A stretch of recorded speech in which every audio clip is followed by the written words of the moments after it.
Hi. ಈಗ ನಿಮ್ಮ ವಾಟ್ಸಪ್ನ ಯಾವ ಥರ ಸೆಕ್ಯೂರ್ ಮಾಡಬೇಕು ಅಂತ ಹೇಳ್ತೀನಿ. ಸೊ ವಾಟ್ಸಪ್ನ ಓಪನ್ ಮಾಡ್ಕೊಳ್ಳಿ. ಇದು ನಾರ್ಮಲ್ ವಾಟ್ಸಪ್ ಹೇಳ್ತೀನಿ, ಬಿಸ್ನೆಸ್ ವಾಟ್ಸಪ್ ಅಲ್ಲ. ಬಿಸ್ನೆಸ್ ವಾಟ್ಸಪ್ಪೇ ಬೇರೆ ಥರ ಯೂಸ್ ಮಾಡುತ್ತೆ.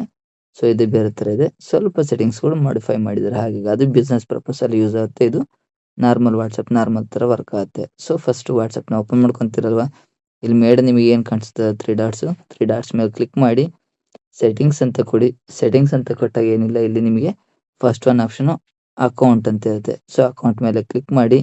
ಇದರಲ್ಲಿ ಫಸ್ಟ್ ಒಂದು ಸೆಕ್ಯೂರಿಟೀಸ್ ನೋಟಿಫಿಕೇಶನ್ ಅಂತಿದೆ. ಸೊ ಇದರಲ್ಲಿ ಇಲ್ಲಿ ಆಲ್ರೆಡಿ ಹೇಳಿದ್ದಾರೆ ಏನೇನಿದೆ ಅಂತ ಇಲ್ಲೆಲ್ಲ ಹೇಳಿದ್ದಾರೆ. ಸೊ ಇದನ್ನ ಒಂದ್ಸಲ ಕೂತ್ಕೊಂಡು ನೀವು ಓದ್ಕೊಳ್ಳಿ. ಓದ್ಕೊಂಡ್ರೆ ನಿಮಗೆ ಗೊತ್ತಾಗುತ್ತದೆ. ಸೊ ಓದ್ಕೊಂಡ್ಮೇಲೆ ನಿಮಗೆ ಇದನ್ನ show security notification on this device ಅನ್ನೋದಿದೆಯಲ್ಲ, ಸೊ ಇದನ್ನ ಆನ್ ಮಾಡ್ಕೊಳ್ಳಿ. ರಿಟರ್ನ್ ಅಗೇನ್ ಬ್ಯಾಕ್ ಬನ್ನಿ.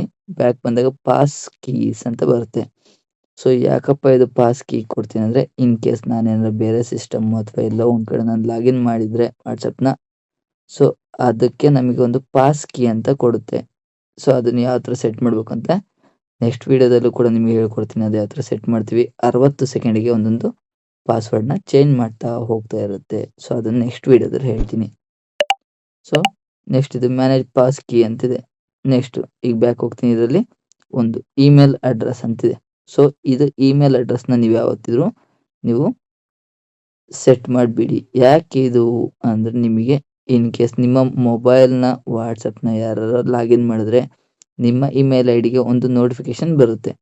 ಸೊ ಇಂಥ ಜಾಗದಲ್ಲಿ ಇಂಥ ದಿವಸ ಈ ಡೇಟಲ್ಲಿ ಅವರು ಲಾಗಿನ್ ಮಾಡ್ಕೊಂಡಿದ್ದಾರೆ ಅಂತ ನಿಮಗೆ ಒಂದು ನೋಟಿಫಿಕೇಶನ್ ಬರುತ್ತೆ. ಅಲ್ಲಿ ಒಂದು OTP ಬರುತ್ತೆ. ಸೊ ಆ OTPನ ಹಾಕಿದ್ರೆ ಮಾತ್ರ ಅವರಿಗೆ ಲಾಗಿನ್ ಆಗುತ್ತೆ. ಹಾಗಾಗಿ ಇದು ಒಂದು ಮೆಥಡು. ಸೊ ನೆಕ್ಸ್ಟ್ ಒಂದು 2 ಸ್ಟೆಪ್ ವೆರಿಫಿಕೇಶನ್ ಅಂತಿದೆ. ಸೊ 2 ಸ್ಟೆಪ್ ವೆರಿಫಿಕೇಶನ್ನ ಆಫಲ್ಲಿದ್ದರೆ ಆನ್ ಮಾಡಿ.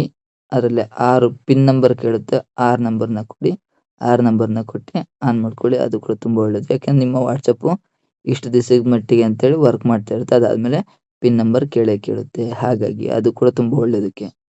So next change number. In case ನಾನೇನೋ ಮೊಬೈಲ್ ನಂಬರ್ ಏನಾದ್ರು ಚೇಂಜ್ ಮಾಡ್ತೀನಿ ಅಂದರೆ ಇದರಲ್ಲಿ ಕೊಟ್ಟು ಚೇಂಜ್ ಮಾಡಬೇಕಾಗತ್ತೆ. ಯಾಕೆ ಅಂದರೆ, ನಾನು ಈಗ ಏನಾರ ಮೊಬೈಲ್ ನಂಬರ್ ಏನಾರು ಚೇಂಜ್ ಮಾಡಿದ್ರೆ ವಾಟ್ಸಪ್ ಜಸ್ಟ್ ಇದರಲ್ಲಿ ಯೂಸ್ ಮಾಡ್ತಾ ಇರ್ತೀನಿ. ಇನ್ನೊಂದು ನಂಬರ್ನ ಫ್ರೆಂಡ್ಸ್ಗಳಿಗೆಲ್ಲ ನಾನು ಶೇರ್ ಮಾಡೋಕ್ಕಾಗಲ್ಲ ಅನ್ನೋದಕ್ಕೋಸ್ಕರ ಒಂದು ರೀಸನ್ಲಿ ಏನು ಮಾಡ್ತೀನಿ, ಸೊ ಇಲ್ಲಿ ಚೇಂಜ್ ನಂಬರ್ ಅಂತ ಕೊಟ್ಟು ನೆಕ್ಸ್ಟ್ ಅಂತ ಕೊಟ್ಟಾಗ ನಮಗೆ ಇಲ್ಲಿ ನೆಕ್ಸ್ಟು ಪ್ರೊಸೀಡ್ ಆಗ್ತಾ ಹೋಗುತ್ತೆ.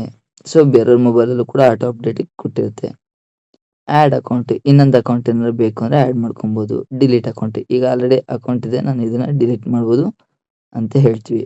ಸೊ ಫೇಸ್ಬುಕ್ಕು, ಇನ್ಸ್ಟಾಗ್ರಾಮ್ ಎಲ್ಲ ನಾವು ಅಕೌಂಟ್ಗಳನ್ನ ಡಿಲೀಟ್ ಮಾಡ್ತೀವಲ್ವ, ಅದೇ ಥರನೇ ಇದರಲ್ಲೂ ಕೂಡ ನಾವು ಅಕೌಂಟ್ನ ಡಿಲೀಟ್ ಮಾಡ್ಕೋಬೇಕು. ಅದನ್ನ ವಾಟ್ಸಪ್ನ ಅನ್ಇನ್ಸ್ಟಾಲ್ ಮಾಡ್ತಿದ್ದಂಗೆ ವಾಟ್ಸಪ್ ಅನ್ಇನ್ಸ್ಟಾಲ್ ಆಯಿತು ಅಂತ ಹೇಳಲ್ಲ. ಸೊ ಅಕೌಂಟ್ನ ಡಿಲೀಟ್ ಅಕೌಂಟ್ನ ಕೊಡಬೇಕಾಗತ್ತೆ.